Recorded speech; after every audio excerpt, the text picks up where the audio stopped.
ভাইরা আমার, বাবারা আমার, আল্লাহ রাব্বুল আলামিন নিজেই বলতেছেন রাব্বির হামহুমা কামা রাব্বায়ানি সগীরা। তোমার মায়ের জন্য তুমি দোয়া করো, তোমার বাবার জন্য তুমি দোয়া করো। যে দোয়া রব্বুল আলামিন করার সাথে সাথে তোমার চোখ থেকে পানি জমিনে পড়ার আগে আল্লাহ রাব্বুল আলামিন বলেন, বান্দারে আর কান্দিস না, যত কান্দা লাগবে না, তোর মা বাবার কবর আযাবকে আমি আল্লাহ রাব্বুল আলামিন মাফ করে দিয়ে। বলেন সুবহানাল্লাহ। মায়ে কত কষ্ট করছে, এ মায়ের দোয়ায় দুনিয়ার মধ্যে হাজার হাজার না লাখো লাখো অলি হয়েছে, কিন্তু এই মা বাবাকে আমরা বর্তমান যুগে চোখে দেখতে পারি না। কষ্ট লাগে, আনিরজি লাগে, আমাদের ব্রেন বুদ্ধিতে লাগে। কথা বলেন ঠিক কিনা? এই মা বাবাকে আমরা কষ্ট দিতেছি, এই মা বাবাকে আমরা কি করতেছি? আমাদের এই মা বাবাকে যত্ন না করার কারণে দুনিয়ার মধ্যে গজব দিতেছে আল্লাহ রাব্বুল আলামিন। এই গজবের মধ্যে পড়িয়া আমরা কি করতেছি? মা বাবার কোনো খেদমত করতেছি না। এই কারণে কবি বলেন, মায়ের এক দার দুধের দাম কাটিয়া গায়ের জাম, পাপজ বানাইলেও ঋণের শোধ হবে না। হে মন্দ রদি ভাবে কেউ হবে না আমার মাগো। সকলে পড়ি, হে মন্দ রদি ভাবে কেউ হবে না আমার মাগো। মায়ের একদার দুধের দাম কাটিয়ে গায়ের জাম, মায়ের একদার দুধের দাম কাটিয়ে গায়ের জাম, পাপস বানাইলেও ঋণের শোধ হবে না। এ মন্দ রদি ভাবেন কেউ হবে না আমার মাগো। এ মন্দ রদি ভাবের কেউ হবে না আমার মাগো। পিতা আনন্দে মাতিয়া সাগরে বাসাইয়া, সেই যে চইলা গেল ফিরাইলো না। পিতা আনন্দে মাতিয়া সাগরে বাসাইয়া, সেই যে চইলা গেল ফিরাইলো না। মায়ে ধরিয়া জঠরে কত কষ্ট করে, মায়ে ধরিয়া জঠরে কত কষ্ট করে, তবু সে মাইরে ভক্তি করো না। এ মন্দ রদি ভাবের কেউ হবে না আমার মাগো। এ মন্দ রদি ভাবের কেউ হবে না আমার মাগো।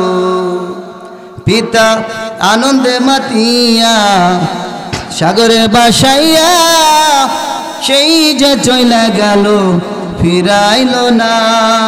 পিতা আনন্দে মাতিয়া সাগরে বাসাইয়া, সেই যে চইলা গেল ফিরাইলো না। মায়ে ঠেকিয়া সন্তানের দায় ওয়াকালে মা প্রাণ হারায়। মায়ে ঠেকিয়া সন্তানের দায় ওয়াকালে মা প্রাণ হারায়, কেন সে মায়েরে ভক্তি করো না। এ মন্দ রদি ভাবের কেউ হবে না আমার মাগো।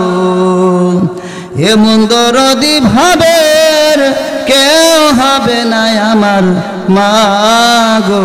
সকলে বলি, এ মন্দ রদি ভাবের কেউ হবে না আমার মাগো। এ মন্দ রদি ভাবের কেউ হবে না আমার মাগো। ভাইরা আমার, বাবারা আমার, যে কথা বলতেছিলাম, বর্তমান যুগে মা বাবার কোনো খেদমত নাই, ভালোবাসা নাই। মানুষ মারা যায়, এই সময় আসিয়া খোঁজ খবর নাই, যত টাকা লাগে আমি সব কিছু দিয়ে দেবো, মিলাদের টাকা আমি দিয়ে দেবো, জিয়াফতের টাকা আমি দিয়ে দেবো, 40,000 টাকা আমি দিয়ে দেবো। কিন্তু মা বাবা যখন জীবিত থাকতো ওই সময় তুই একদিন সন্তান আসলি না, একটা মিনিট ফোন দিলি না, মা তুমি কেমন আছো, বাবা তুমি কেমন আছো। আজকে দুনিয়ার মধ্যে মা নাই, কাকে তুমি মা বলিয়া ডাক দিবা? আজকে তোমার বাবা নাই, কাকে তুমি বাবা বলিয়া ডাক দিবা? দুনিয়ার মধ্যে মায়ের মতো মা দেখা যায়, কিন্তু নিজের মা কোনোদিন একরকম হয় না। দুনিয়ার মধ্যে বাবার মতো বাবা দেখা যায়, কিন্তু নিজের বাবার মতো বাবা দুনিয়ার হয় না। কথা বলেন ঠিক কিনা? বাবারা, আল্লাহ রাব্বুল আলামিন মানুষদেরকে ডাক দেয়া বলেন, ইয়া আইয়ুহাল্লাযীনা আমানু। রব্বুল আলামিন সমস্ত মানুষদেরকে ডাক দেয়া বলেন নাই, আল্লাহ রাব্বুল আলামিন বলছেন ইয়া আইয়ুহাল্লাযীনা আমানু, হে ঈমানদারগণ তোমরা বুঝবা, শুনবা, সব কিছু জানবা। আল্লাহ রাব্বুল আলামিন যে কোরআন দিয়েছেন, এই কোরআনের মধ্যে সর্বপ্রথম আল্লাহ রাব্বুল আলামিন লিখছেন যালিকাল কিতাবু লা রাইবা ফি। বলেন সুবহানাল্লাহ।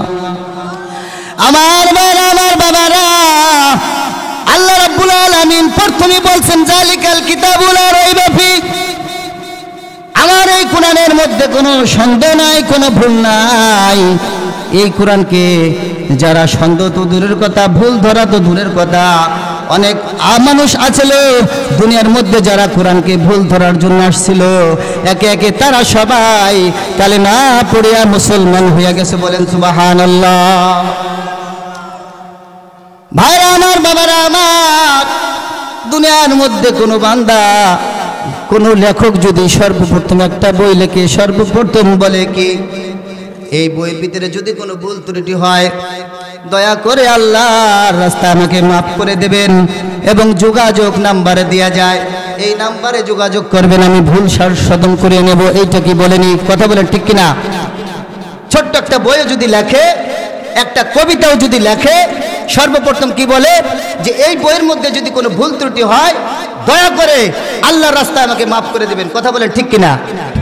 কিন্তু ভাইরা আমার, বাবারা আমার, আল্লাহ রাব্বুল আলামিন সর্বপ্রথম লিখে দিয়েছেন যালিকাল কিতাবু লা রাইবা ফি। এই কিতাবের মধ্যে ভুল তো দূরের কথা, বিন্দু মাত্র সন্দেহ নাই। আর এই কোরআনকে যারা সন্দেহ করবে তারা ঈমান থাকবে না, তারা হয়ে যাবে কাফের। বলেন নাউজুবিল্লাহ।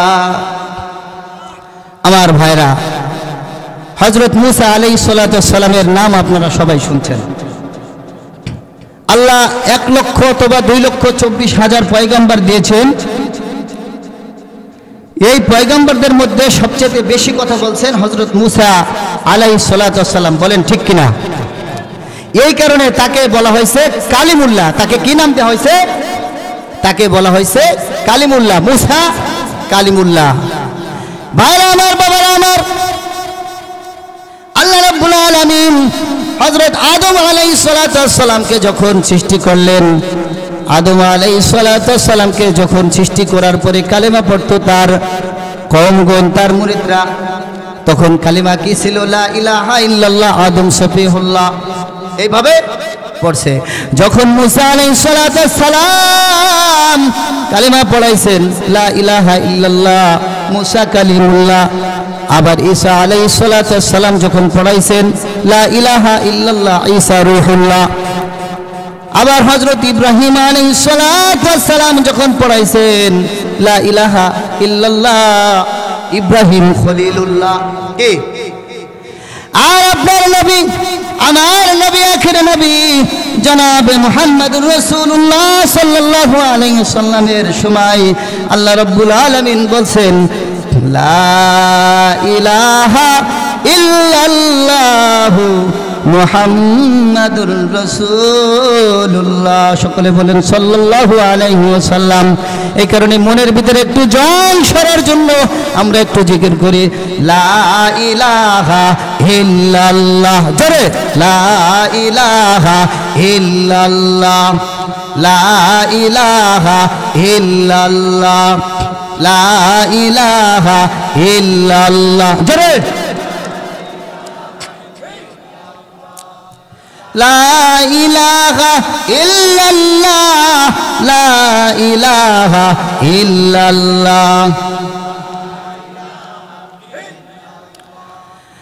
আসমানের মালিক যে আল্লাহ, জমিনের মালিক সেই আল্লাহ, গাছের মালিক যে আল্লাহ, মাছের মালিক সেই আল্লাহ। মানুষ হয়ে চিল্লান না, মুখে পড়ি সবাই লা ইলাহা ইল্লাল্লাহ। জোরে লা ইলাহা। মায়েরা আমার যে কথা বলতেছিলাম, হযরত মুসা কালিমুল্লাহ আল্লাহর কাছে জিজ্ঞেস করে, আল্লাহ, মুসা কালিমুল্লাহ আল্লাহর কাছে জিজ্ঞেস করে যে আল্লাহ, আমি মুসা, আমার একটা কথা জানতে খুব ইচ্ছা হয়।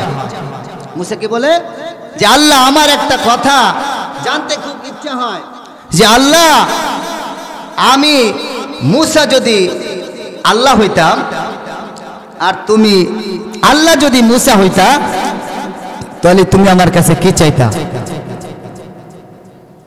মুসা আল্লাহর কাছে প্রশ্ন করছে যে আল্লাহ, আমি মুসা যদি আল্লাহ হইতাম আর তুমি আল্লাহ যদি মুসা হইতা, তাহলে তুমি আমার কাছে কি চাইতা? আল্লাহ রাব্বুল আলামিন মুসাকে ডাক দেয়, বলে হে মুসা, এইটা কোনোদিনও সম্ভব না। মুসা আলাইহিস সালাতু ওয়াস সালাম বলে, আল্লাহ, এটা সম্ভব না আমি জানি গো আল্লাহ, তারপরও আমার জানতে ইচ্ছা হয়, আমি মুসা যদি আল্লাহ হইতাম আর তুমি আল্লাহ যদি মুসা হইতা, আল্লাহ গো, তুমি আমার কাছে কি চাইতা? জোরে বলেন সুবহানাল্লাহ। ভাইরা আমার, বাবারা আমার, আল্লাহ রাব্বুল আলামিন ডাক দেয়া বলে, হে মুসা, যদি ঠিকই তুমি মুসা যদি আল্লাহ হইতা আর আমি আল্লাহ যদি মুসা হইতাম, আমি সব সময় তোমার কাছে আমার এই 3.5 হাত বডির জন্য আমি সুস্থতা কামনা করতাম। বলেন সুবহানাল্লাহ। তাহলে সুস্থতা কি দাম এটা আমরা বুঝতে পারবো না। ভাইরা আমার, বাবারা আমার, সুস্থতা কি দাম, কি জিনিস? যে ব্যক্তি হাসপাতালে আছে ওই জানতেছে সুস্থতা কি দাম, স্বাধীনতা কি জিনিস। যে ব্যক্তি জেলখানায় আছে তার কি দাম, স্বাধীনতা কি জিনিস। আপনি আর আমি ঘুরতেছি বাইরে দিয়া, চার দোকানে বিভিন্ন জায়গায় আলাপ লিপ্ত আছে, কিন্তু এখানে আল্লাহর কোরআনের মাহফিল হচ্ছে। এই মাহফিলটা প্রত্যেক দিন হবে না। অনেক মানুষ আছে বিভিন্ন জায়গায়, আমরা আড্ডা দিয়া সময় নষ্ট করতেছি। এই সময়টুক বোঝা যাবে যখন আমরা জেলখানায় থাকব, যখন আমরা স্বাধীনতা পাবো না, তখন বুঝবো আমরা এই সময়ের কি দাম। কথা বলেন ঠিক কিনা? আমার বাবারা, আল্লাহ রাব্বুল আলামিন যে কোরআন দিয়েছেন, যে আয়াত পড়েছি, কুল্লু নাফসিন যায়িকাতুল মাউত সুম্মা ইলাইনা তুরজাউন, পৃথিবীর মানুষকে ডাক দিয়ে আল্লাহ রাব্বুল আলামিন বলতেছে, বান্দারে, মৃত্যু তোমার হবে, একদিন না একদিন মৃত্যু তোমার হবে, মৃত্যু থেকে তুমি রেহাই পাবা না। আর আয়াতে আল্লাহ রাব্বুল আলামিন বলতেছেন, আইনা মা তাকুনু ইদরিকুমুল মাউত ওয়ালাউ কুনতুম ফি বুরুজিম মুশাইয়াদা। আল্লাহ রাব্বুল আলামিন ডাক দেয়া বলতেছে, বান্দারে, পালাবার কোথাও জায়গা নাই, কোথাও যা পালাইতে পারবা না। তোমার এই গ্রামে যদি তুমি কিছু করো, এই গ্রাম থেকে চলিয়া গেলা, অন্য ডিস্ট্রিক্টে যে বসবাস করলা, এই জায়গা যদি তোমার ভালো না লাগে, তুমি ঢাকা শহরে বসবাস করলা, ঢাকা শহরে যদি তোমার ভালো না লাগে, খুলনা যায় বসবাস করলা, খুলনা যদি ভালো না লাগে, বরিশাল গেলা। মোট কথা, পৃথিবীর সব জায়গায় তুমি পলায়া থাকতে পারো, কিন্তু আমার এই দুনিয়া থেকে তুমি পলায়া থাকতে পারবা না। কথা বলেন ঠিক কিনা? আমার ভাইরা, বর্তমানে ওয়াজ নসিহত, এই ওয়াজ নসিহত অনেকেই পারে, ইউটিউবে দেখা মোবাইলে শুনে শুনে অনেকের মুখস্থ হয়ে যায়। কি কথা বলেন ঠিক কিনা?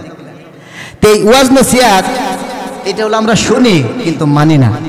এই যে আমি একজন বড় মৌলানা, বড় বক্তা দিয়ে যাইতেছি, আমার ভিতরে কোনো আমল নাই।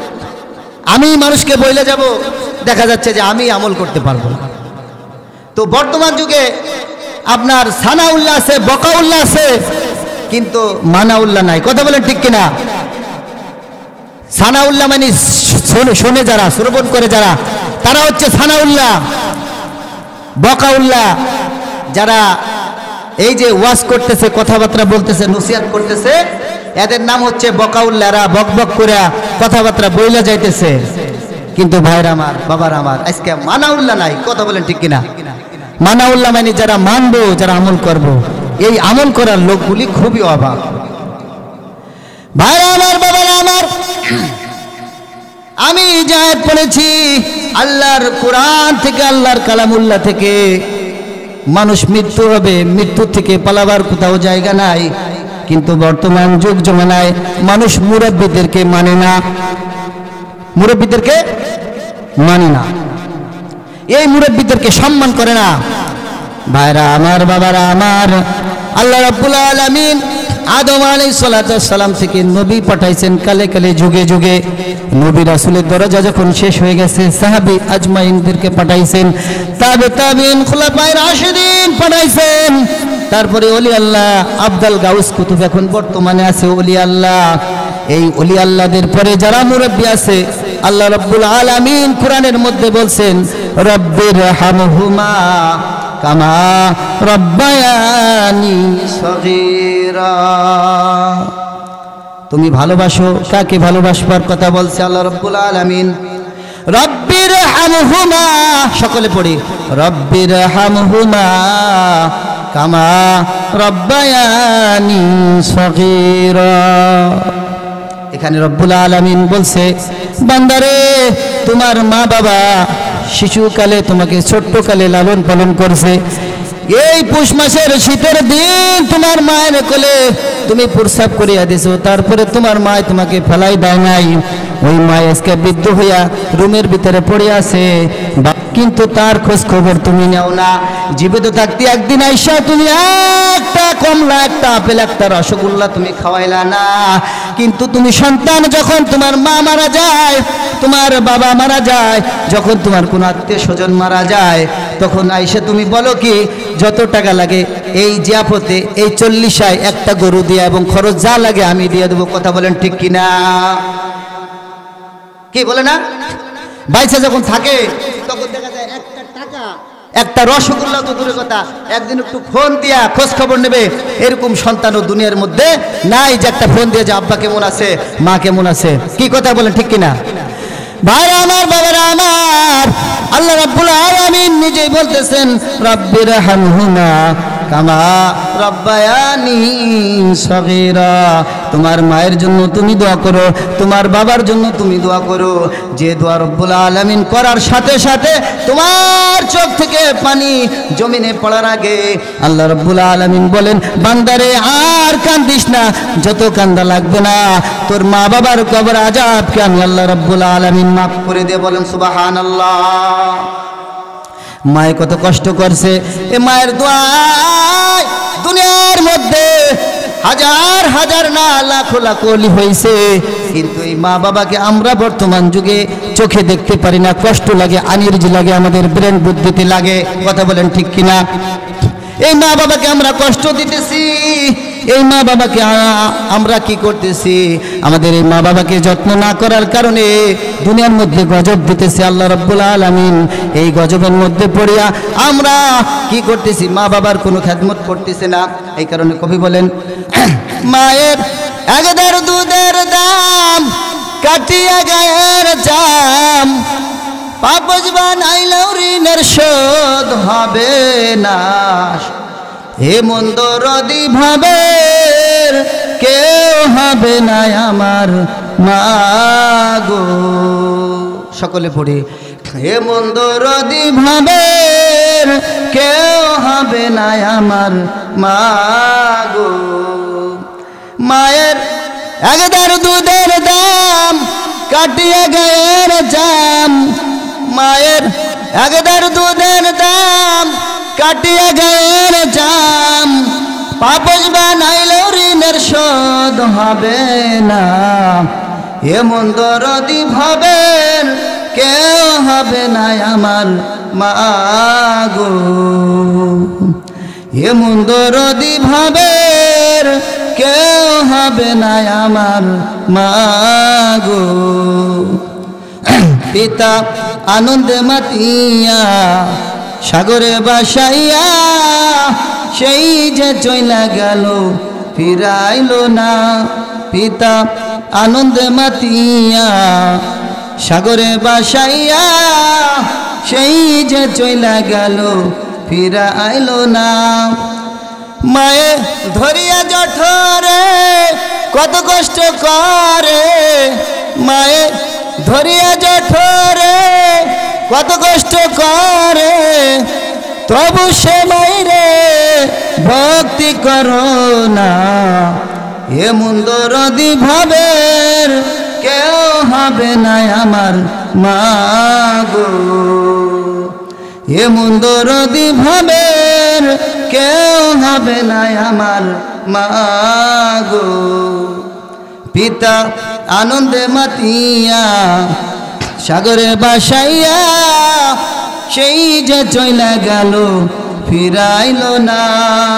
পিতা আনন্দে মাতিয়া সাগরে বাসাইয়া, সেই যে চইলা গেল ফিরাইল না। মায়ে ঠেকিয়া সন্তানের দায় ওয়াকালে মা প্রাণ হারায়, মায়ে ঠেকিয়া সন্তানের দায় ওয়াকালে মা প্রাণ হারায়। কেন সে মায়েরে ভক্তি করো না, এমন দরদি ভাবের কেউ হবে না আমার মা গো, এমন দরদি ভাবের কেউ হবে না আমার মা গো।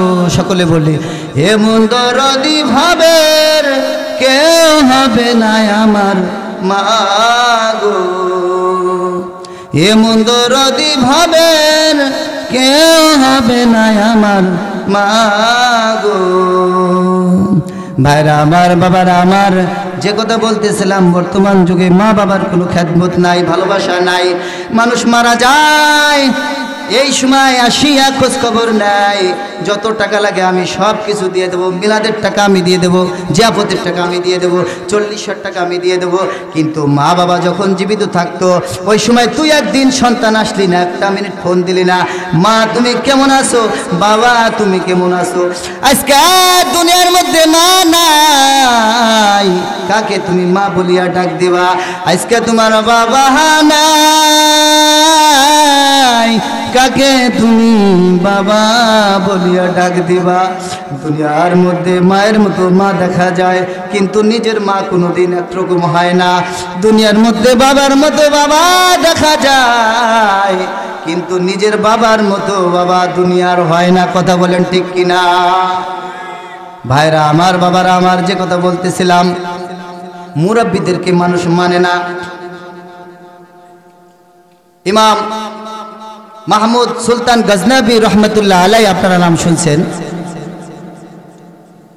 এই গজনবী মাহমুদ সুলতান গজনবী একদিন রাতের বেলায় 4 রাস্তার মোড়ে যাইতেছে, যায় দেখে 4 জন লোক কি করতেছে, পরামর্শ করতেছে, চুরি করবে তারা। কি করতেছে? পরামর্শ করতেছে যে সারা জীবন আমরা চুরি করলাম বিভিন্ন জায়গায়, তা আজকে আমরা চুরি করব এই বাদশার বাড়ি, এই মাহমুদ সুলতান গজনবী, ওনার বাড়িতে আমরা চুরি করব। এখন এই মাহমুদ সাহেব উনি যায়া ছদ্মবেশে গেছে, ওনার যে রাজ পোশাক, এই রাজ পোশাক না পরিয়া ছদ্মবেশে যাইয়া দেখে 4 রাস্তার মোড়ে 4 জন লোক বসে আছে। এখন উনি দূরের থেকে জিজ্ঞাসা করছে, এই তোরা কারা? তো ওনারা বলছে যে আপনি কে, আপনি কেডা? তুমি বলছে যে আমি তোমাদের মতো একজন। তো তোমাদের মতো একজন তার মানে সে তাকে নিজেকে চোর বুঝায় নাই, সে মানতে খাড়াই বলছে সে একজন নাগরিক, আমরা যেরকম একজন নাগরিক না সেরকম ভাবে বলছে যে তোমাদের মতোই একজন।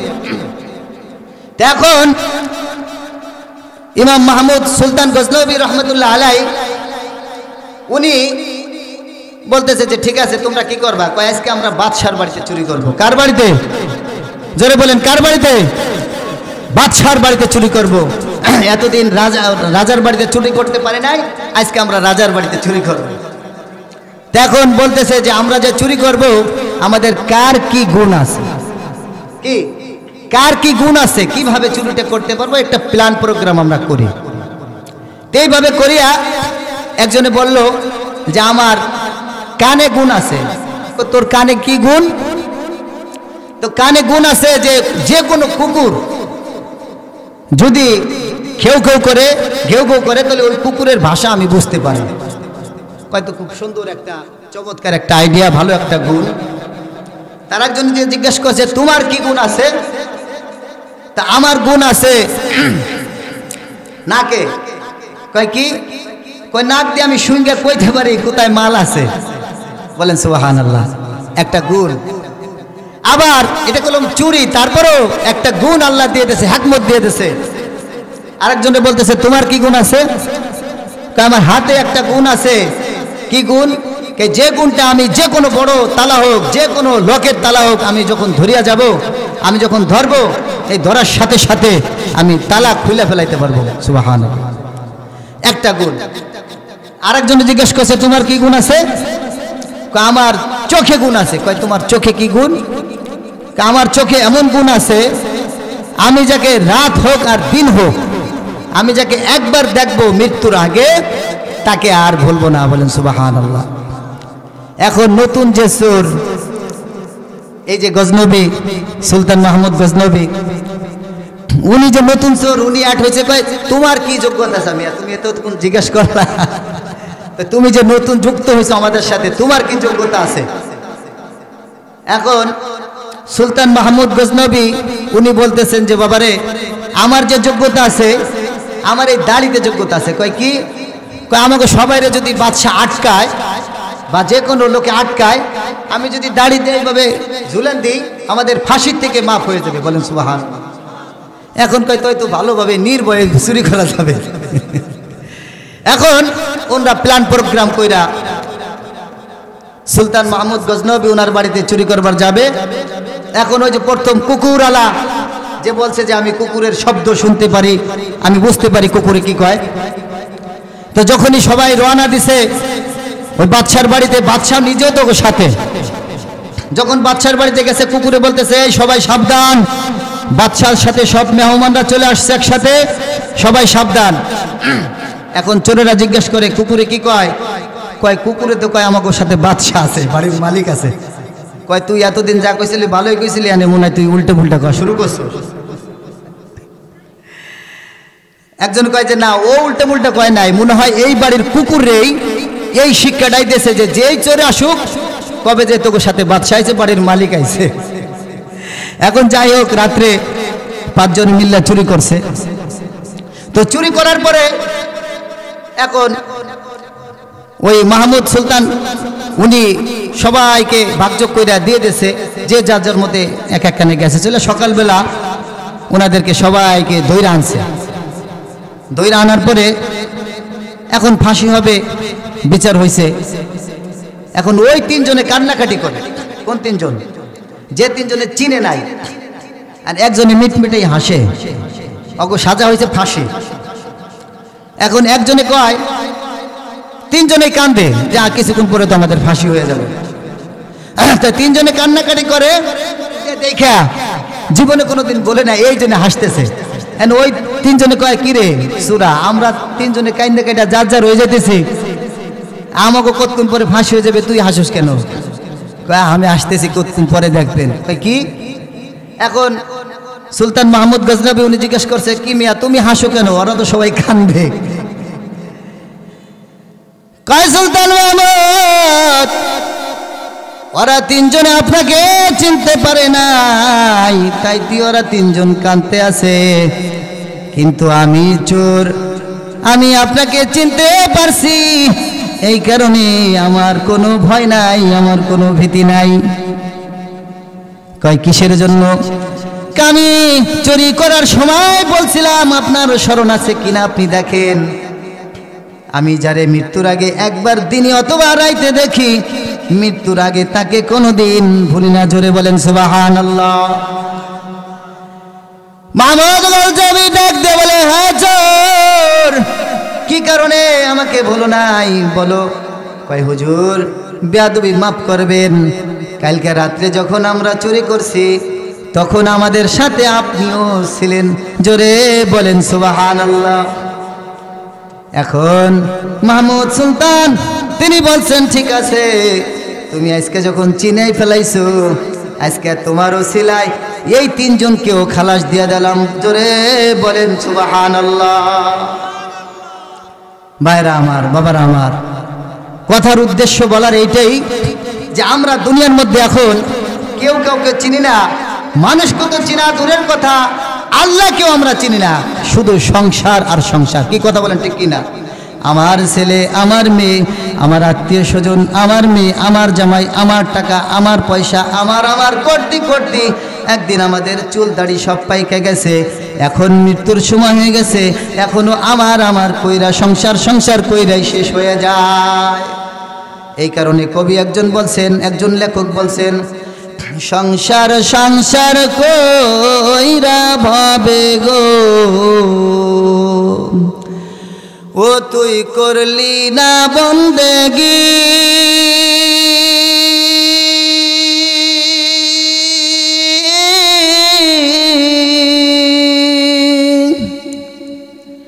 কিভাবে কাটা আইবি মনরে কবরের জিন্দেগি রে, ওরে জীবন গুনাই গুনাই গেল রে, ওরে জীবন গুনাই গুনাই গেল রে। সংসার সংসার কইরা ভাবে গো, ও তুই করলি না বন্দেগি,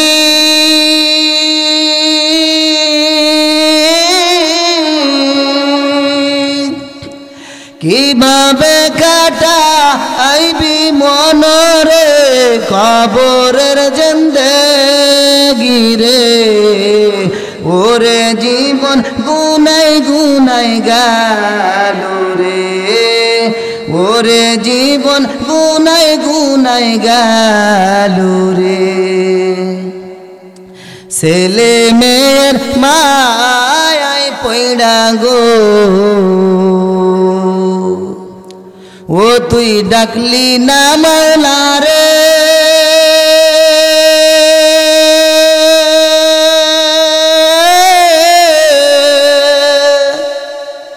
ছেলে মেয়ের মায়ায় পইড়া গো, ও তুই ডাকলি না মাওলা রে।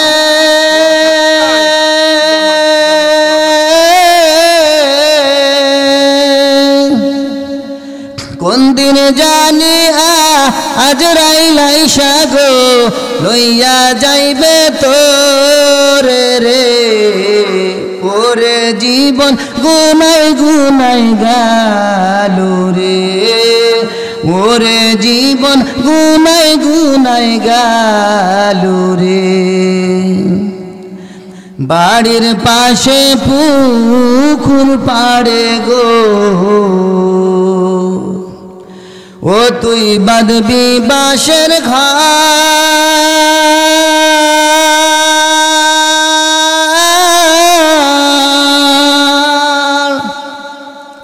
বাড়ির পাশে পুকুর পাড়ে গো, ও তুই বাঁধবি বাঁশের ঘর,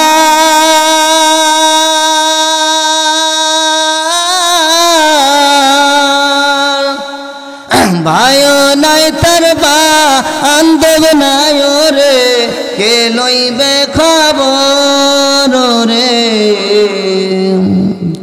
ওরে জীবন গুনাই গুনাই গেল রে, ওরে জীবন গুনাই গুনাই গেল রে।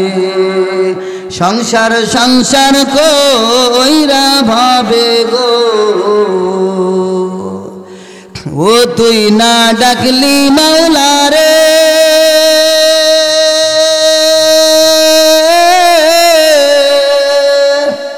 কোন দিনে যাবি চো ওইলা মনরে, অন্ধকার কবরে রে। ওরে জীবন গুনাই গুনাই গেল রে, ওরে জীবন গুনাই গুনাই গেল রে, ওরে জীবন গুনাই গুনাই গেল রে। এই হইছে আমাদের অবস্থা। একদিন আমরা চলে যাব দুনিয়া থেকে। কেউ থাকতে পারবো বলেন? কেউ থাকতে পারবো না। ছোট বড়, কালো ফর্সা, উঁচা লম্বা, জ্ঞানী অজ্ঞানী, অনেক মানুষ আছে যে আমরা নিজেরা অনেক চালাক মনে করি, বুদ্ধিমান মনে করি, কিন্তু বাবারা আমার, ভাইরা আমার, কেউ দুনিয়ার মধ্যে থাকতে পারবো না। আমাদের সকলের রাস্তা একটাই, কুল্লু নাফসিন যায়িকাতুল মাউত, মৃত্যু সকলের অনিবার্য। আমরা মৃত্যু থেকে কেউ পালাইতে পারবো না। এই কারণে ভাইরা আমার, বাবারা আমার, সমস্ত কিছু মিলাইয়ে আমাদের এক কথা, এক কাজ, সেটা হচ্ছে আমাদের আল্লাহর হুকুম, নবীর তরিকা চলা। কথা বলেন ঠিক কিনা? নারায়ে তাকবীর, নারায়ে তাকবীর, নারায়ে তাকবীর। আল কোরআনের আলো, মুসলমানের আলো, নারায়ে তাকবীর। আল্লাহ রাব্বুল আলামিন এই ফতোবুট্টির যে মাহফিল, এই মাহফিল প্রত্যেক বছর জানি এই জায়গা হইতে পারে। আমরা সকলে চাই কি চাই না বলেন ঠিক কিনা? চাই। সকলে হাত তুলে বলেন নারায়ে তাকবীর। আল্লাহ তুমি এই মাহফিলকে কবুল ও মঞ্জুর করো। এই এলাকার যত মানুষ মারা গেছে আল্লাহ সকলকে জান্নাতবাসী করো। সবাই বলেন আমিন। ওয়া আখিরে দাওয়ানা আনিল হামদুলিল্লাহি রাব্বিল আলামিন। আসসালামু আলাইকুম ওয়া রাহমাতুল্লাহি ওয়া বারাকাতুহু।